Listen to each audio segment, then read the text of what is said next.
नमस्कार, मैं हूं जूही वर्मा और आप देख रहे हैं न्यूज़ लाइव एमपी। पूर्व मुख्यमंत्री उमा भारती अपने ट्वीट से और अपने अभियान का जिक्र कर जो शराबबंदी के खिलाफ वो चलाना चाहती हैं, पहले ही एमपी की सरकार को सांसद में डाले हुए हैं। शिवराज सिंह चौहान से लगातार ये सवाल हो रहे हैं कि जब उमा भारती शराबबंदी चाहती हैं तो मुख्यमंत्री और पूर्व मुख्यमंत्री जो एक ही पार्टी के हैं उसमें अंतर क्यों है। अब उमा भारती ने एक ट्वीट किया है जिससे न सिर्फ राज्य सरकार बल्कि केंद्र सरकार के फैसलों पर भी सवालिया निशान लग गए हैं और बीजेपी में हड़कंप की स्थिति है। इसकी वजह है उत्तराखंड में हुई वो त्रासदी जिससे अभी पूरा देश हिला हुआ है। अचानक से जो एवलॉन्च हुआ उसके बाद जो घटना हुई, 150 लोग अभी भी लापता हैं। इस घटना को लेकर पूरा देश डरा हुआ है। सबको डर इस बात का है कि कहीं ये 8 साल पहले हुई केदारनाथ त्रासदी जैसी ही त्रासदी ना हो। पर इस मामले में उमा भारती ने जो कहा है वो और भी ज्यादा चौंकाने वाला है। उमा भारती ने बैक टू बैक 4-5 ट्वीट किए हैं इस मामले पे। आपको बता दें, उमा भारती इससे पहले नदी विकास की और गंगा संरक्षण की मंत्री रह चुकी हैं और उस वक्त केंद्रीय मंत्री रही थी वो पिछली मोदी सरकार में, और उस वक्त उन्होंने एक एफिडेविट दिया था जिसमें उन्होंने उसका अपने ट्वीट में उन्होंने उस एफिडेविट का जिक्र भी किया है।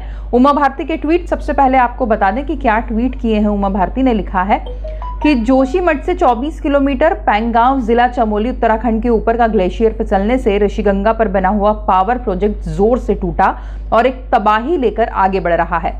मैं गंगा मैया से प्रार्थना करती हूँ कि माँ सबकी रक्षा करें तथा प्राणी मात्र की रक्षा करें। इसके आगे उन्होंने लिखा है कि कल मैं उत्तरकाशी में थी, आज हरिद्वार पहुंची हूँ। यहाँ भी अलर्ट है, यानी तबाही हरिद्वार तक आने वाली है। लेकिन इससे ज्यादा चौंकाता है वो ट्वीट जो उन्होंने तीसरे नंबर पे किया है। उमा भारती ने लिखा है, इस संबंध में मैं जब मंत्री थी तब अपने मंत्रालय की तरफ से हिमालय उत्तराखंड के बांधों के बारे में जो एफिडेविट दिया था उसमें यही आग्रह किया था कि हिमालय एक बहुत संवेदनशील स्थान है, इसलिए गंगा और उसकी मुख्य सहायक नदियों पर पावर प्रोजेक्ट नहीं बनना चाहिए। इससे उत्तराखंड की जो 12% क्षति होती है बिजली की, वो नेशनल ग्रिड से पूरी कर देनी चाहिए। इस तरह का उमा भारती ने एक ट्वीट किया है जिसमें उन्होंने साफ किया है कि वो बहुत पहले ही एंटिसिपेट कर चुकी थी कि इस तरह की घटना कभी भी हो सकती है गंगा और उसकी सहायक नदियों पर पावर प्रोजेक्ट बनाने से। और खास बात यह है कि जो पावर प्रोजेक्ट बन रहे हैं वो उतनी ज़्यादा डिमांड पूरी नहीं करते जितनी सप्लाई की आवश्यकता है, और इसका विकल्प भी उमा भारती ने सुझाया था कि नेशनल ग्रिड के थ्रू ये सप्लाई पूरी की जा सकती है। अब आपको बताते हैं एक और चौंकाने वाली बात, वो ये कि जो कुछ देश के जाने माने पर्यावरणविद हैं, इस तरह के साइंटिस्ट हैं जो पर्यावरण से जुड़ी अलग अलग चीज़ों पर शोध करते हैं, उनके विचार और उमा भारती के विचार काफ़ी ज़्यादा मिलते हैं। कुछ वेबसाइट्स ने ऐसे पर्यावरणविदों की राय भी साझा की है जिसमें से एक पर्यावरणविद है, उनकी राय आपको बताते हैं। यह है डीपी डोभाल जो ग्लेशियर साइंटिस्ट हैं।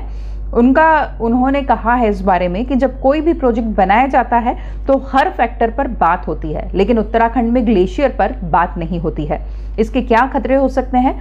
लेकबंदी, ग्लोबल वार्मिंग और तमाम चीज़ों पर ध्यान नहीं दिया जाता। नहीं देखा जाता है कि कोई लेक बन रही है या फिर कोई टूट सकती है। मैंने कई बार सरकार को ये कहा है लेकिन इसे नहीं माना गया। मैंने केदारनाथ आपदा से पहले भी चेतावनी दी थी जिसे नजरअंदाज किया गया था।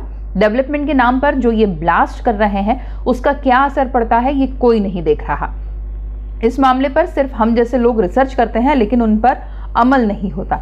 इस तरह की राय दी है डीपी डोभाल जो ग्लेशियर साइंटिस्ट हैं उन्होंने। इन साइंटिस्ट के मुताबिक जो हिमालय का एरिया है उसमें बहुत सारी छोटी छोटी झीलें हैं जो गंगा की सहायक नदियों से निकलकर बन जाती हैं। जब उनका पानी अवरुद्ध होता है, कहीं पर रुकता है, तो इस तरीके से ग्लेशियर ब्लास्ट होता है, वो ग्लेशियर गिरते हैं।